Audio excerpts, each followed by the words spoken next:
So உள்ளே நடக்கும்போது நிறைய விஷயங்கள் நடந்துட்டு இருக்கு. ஒரு பெரியவர் வந்து வெளியே பேசுகிறாரு, என் ஒய்ஃபை மட்டும் உள்ளே விட்டாங்க என்ன விடலை அப்படின்னு சொல்லி ஒரு சேனலுக்கு பேட்டி கொடுக்குறாங்க. இதுக்கு முன்னாடி அதை பற்றி நம்ம சொல்லியிருக்கோம். அதாவது அந்த ஃபேமிலியில் ஹஸ்பண்ட் ஒய்ஃபு பிரிஞ்சிருக்காங்க, அந்த பொண்ணோ பையனோ இறந்தவங்க பார்த்தீங்கன்னா அந்த அம்மா கூட தான் இருந்திருக்காங்க.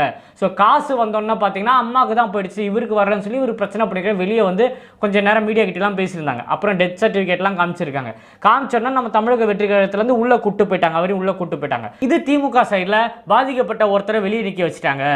ஏண்டா அவங்க அம்மா அவங்க பேரண்ட்ஸும் உள்ளே இருக்கவங்க எல்லாம் போயிட்டாங்க. ஸோ இவங்க 2 பேர் செப்பரேட்டட் ஃபேமிலி. ஸோ அதனால குடும்ப பிரச்சனை அதை எடுத்துகிட்டு வந்து தமிழக வெற்றி கழகத்தோட லிங்க் பண்ணி அது ஒரு பிரச்சனையாக கொண்டு வராங்க. இந்த மாதிரி ஒவ்வொரு பிரச்சனையும் எடுத்துகிட்டு வராங்க. விஜய் அண்ணன் உள்ளே போனோன்னே ஸோ அங்கே இருக்கிற மக்கள் இப்போ மீடியாவில் வந்து விஷயத்தை தான் இப்போ உங்ககிட்ட நான் ஷேர் பண்ண போகிறேன். உள்ளே போனோன்னே எல்லாருக்கிட்டையும் கையெடுத்து கும்பிட்டு அழுது பேசியிருக்கிற என்னை மன்னிச்சிருங்க, உங்களை கரூர்லேருந்து உங்கள் ஊர்லேருந்து இது வரைக்கும் சென்னை வரைக்கும் மகாபலிபுரம் வரைக்கும் கொண்டு வந்திருக்கேன், என்னை மன்னிச்சிருங்க, வேறு வழி எனக்கு தெரியல, நான் இப்போ அங்கே வந்திருந்தேன்னா ஏதாவது ஒன்று பண்ணி உங்களை பார்க்க விடாமல் பண்ணியிருப்பாங்க, அதை தடுத்திருப்பாங்க, என்னால் வேறு வழி தெரியல, உங்களை பார்த்தே ஆகணுன்றனால தான் நான் உங்களை இங்கே வர வச்சேன்.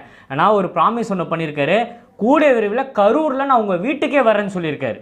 ஸோ உங்கள் வீட்டுக்கே வந்து நான் சந்திக்கிறேன், அது என்னோட கடமை, எல்லாமே அமைதியானோன்னே இப்போ வர முடியுமான்னு எனக்கு தெரியல, அதுக்கான நேரம் வரும்போது நான் கண்டிப்பாக வரேன் அப்படின்னு சொல்லியிருக்காரு. அது மட்டும் இல்லாமல் எல்லா குடும்பத்தையும் கிட்டத்தட்ட 20 நிமிஷத்துக்கு மேலே எல்லாருக்கிட்டையும் தனித்தனியாக பேசியிருக்காரு. பாதி பேர் மத்தியானமே சாப்பாடு சாப்பிட்டு முடிச்சோன்னே திரும்ப ஊருக்கு பஸ்ஸில் ஏற்றி கிளம்பிட்டாங்க.